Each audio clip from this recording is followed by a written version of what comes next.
Hey, Steve here. Thank you so much for joining me. In this video, what we're going to be doing is looking at some basic fundamentals of fingerpicking.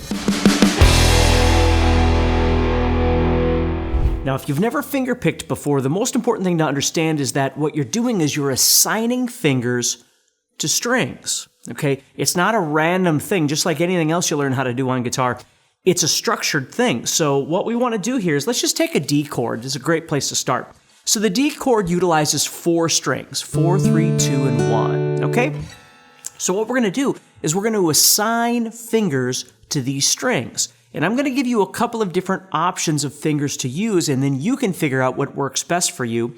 And then what we're going to do is we're going to look at some different patterns that we can utilize. So we've got our D chord here. What we're going to do to begin with is we're going to assign the thumb to the 4th string. So the thumb is going to control anything that we play on this 4th string. Then we're going to take the first finger and we're going to assign that to the 3rd string. And then the middle finger gets assigned to the 2nd string and the ring finger gets assigned to the 1st string. Now, most of the time in acoustic fingerpicking, we tend to use these 4 fingers. We don't use the pinky as much. Oftentimes the pinky is being braced down on the guitar to sort of stabilize our movements, but that's entirely up to you, and you'll kind of see that as I keep playing here. So as I play this, what I want you to notice is that my thumb is in a bit of a thumbs up position. So my thumb isn't back behind the guitar like this.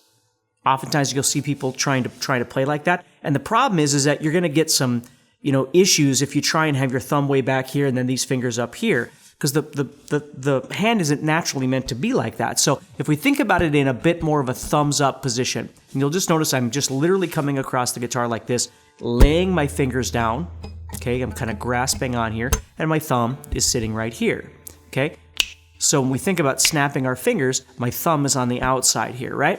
So as I play this, what I want to do is get comfortable with being able to play this with my thumb, and then the other fingers will pick upward and pick their subsequent string. So I have thumb, 1st, 2nd, 3rd.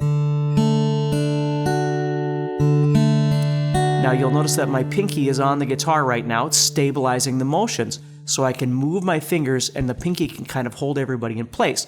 Now you don't need to do that. The pinky can roam free. Your whole hand can be free. So now the pinky is not on the guitar. And if that's easier for you, that's okay. I just want you to know that people do this, okay?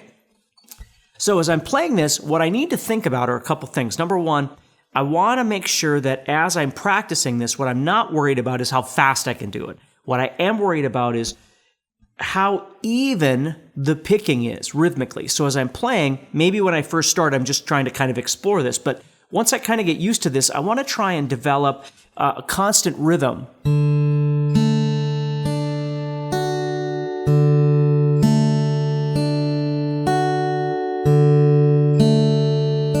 You see, instead of going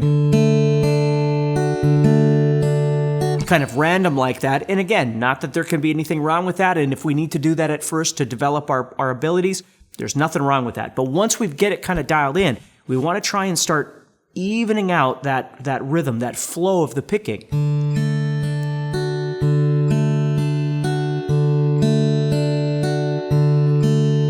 And the second thing we want to think about are the dynamics of each finger or the picking attack. So we don't want the thumb to be really loud and then all the other fingers really quiet, or maybe the middle finger for some reason is picking louder than everybody else. We want to be aware that we have ability to be able to pick louder and softer, but once we've done that, let's try and work on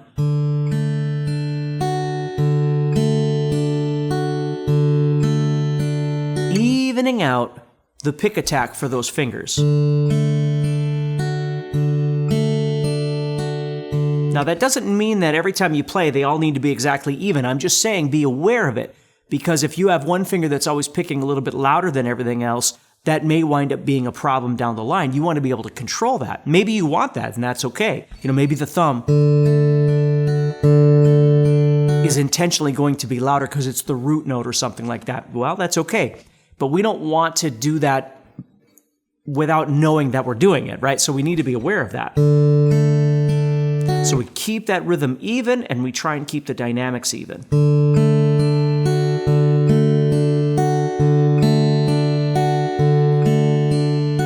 Okay, so that's the first idea. Now, for some people, they would rather finger pick like this. And this time what I'm going to do is, instead of going thumb, first, middle, thumb, first, middle, ring finger, is that we're going to do what's called double thumbing. So instead of doing that pattern, I'm going to play thumb, thumb, first, second. So the thumb pulls double duty. So I'm going to play it like this.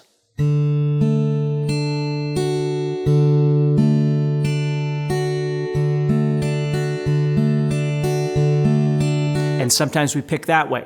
Now, for you, the most important thing is figuring out which way feels the best to you when you play. If you like the double thumbing, that's great.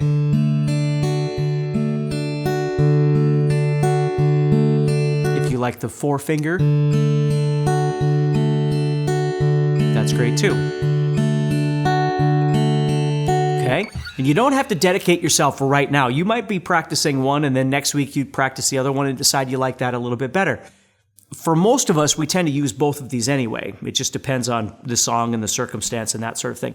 But it's just being aware that you're assigning fingers to strings, and you're trying to figure out a balance in terms of dynamic and an evenness in terms of its rhythm, its execution, and then whether or not you're using that pinky to stabilize or not, okay? So that's where we start, is just developing that. And notice that right now what we're doing is we're doing a picking pattern that's moving us toward the floor. So I'm playing fourth string, third string, second string, first string.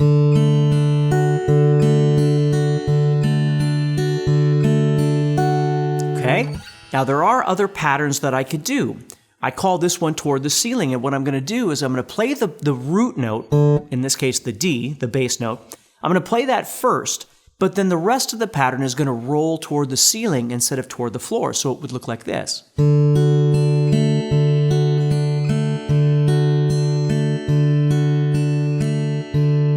Okay, or if I was doing the double thumb technique, it would look like this.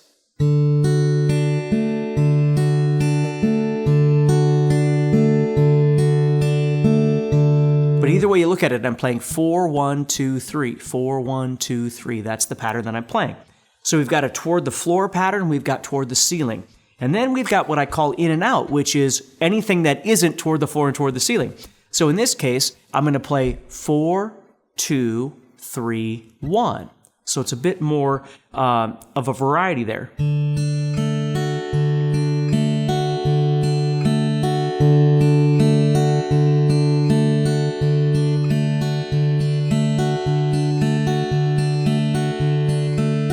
Okay, so that makes for a really nice pattern too. Now, the last thing I want to talk about is when you shift to other chords. Let's say you move to the C chord. Now, the C chord gives you 5 strings. Okay, well, we still only have 4 fingers, right? So what happens here, and I don't want to get too far into this, but what happens is you start making decisions on which 4 of those 5 strings you want to play. And of course, those options can change within the song itself. So let's say I show you something very basic on this C chord. So I'm going to play 5th string, and then I'm going to drop down and I'm going to play the 3rd, 2nd, and 1st. So I'm skipping the 4th string at this point.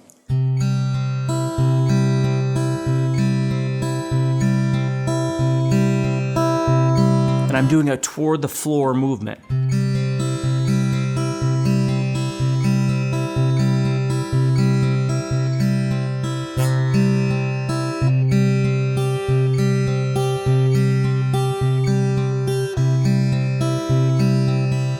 See?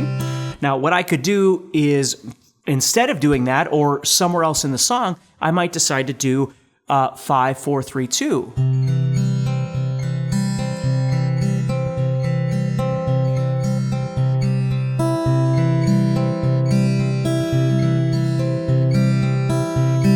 See how I move back and forth between those? Now, if I was doing the double thumbing, it would look like this.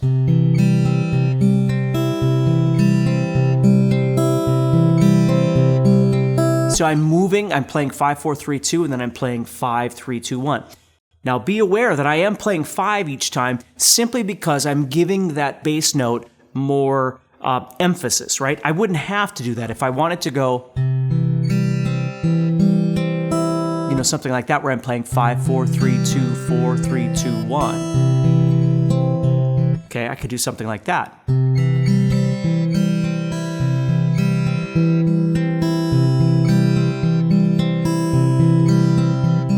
The point is mathematically, I keep making it more and more complicating as I do this, right? So I have to be a little careful that I work my way up in stages. It's not just how fancy can I get, but these are options that we have, you know. I could move in and out, do the in and out pattern or something like that and change up the strings that I'm playing. If I go to, for instance, an E minor chord, well, now I have all 6 strings available. But that doesn't mean that I need to play all 6 strings all the time, you know, or try and make these elaborate patterns. I can, but I can keep it just...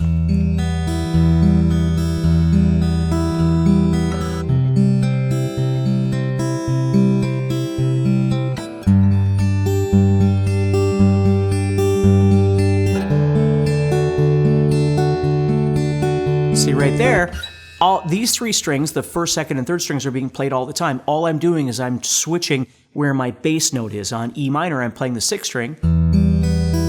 On C, I'm playing the 5th string. On G, I'm playing a 4-finger G there. I'm playing the 6th string. And then on the D, I'm going down to the 4th string.